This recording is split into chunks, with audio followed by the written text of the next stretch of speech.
Good evening mga ka-Berks. Kanang kan ba? Kung nakanog naman nga ani nga pulong sa una kana. Huy, kaligo na taon mo kay katamnan nagsibuyas ng agit-it sa inyong liog. Kato mga Cebuano dia, kato taga Cebu, taga Zamboanga del Norte, taga Zamboanga del Sur, taga Negros Occidental, Bohol, kabisado kay Cagayan de Oro, kabisado kay mga pulong. Kaligo na mo kay katamnan na og agit ug sibuyas na agit-it sa inyong liog. Oh. Inana kalalom ang mong istorya ang mga Cebuano sa una o mga Bisaya sa una mga kaberks. Usay bot pa sa bota na. Usay ato mga ginikanan magud exaggerated kayo mo istorya ba.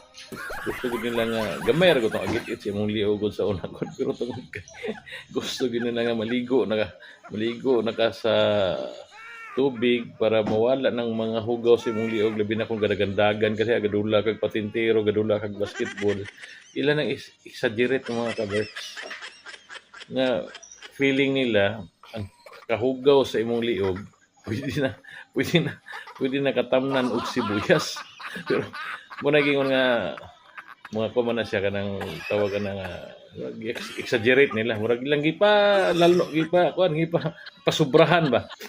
So ginana ka Berks. So karon nga mga panahon siguro di na kay na to na madunggan.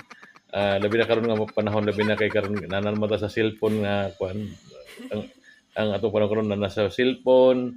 So na magod madunggan mo na sa radyo, sa mga drama, no?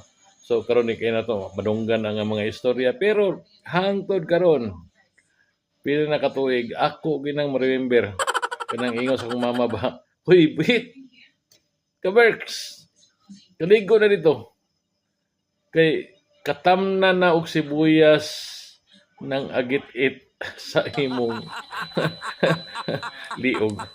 So, ako lang siyang gi-share sa inyo mga Kaberks para mahinumduman po nato itong atong mga kagahapon ba mga pulong mga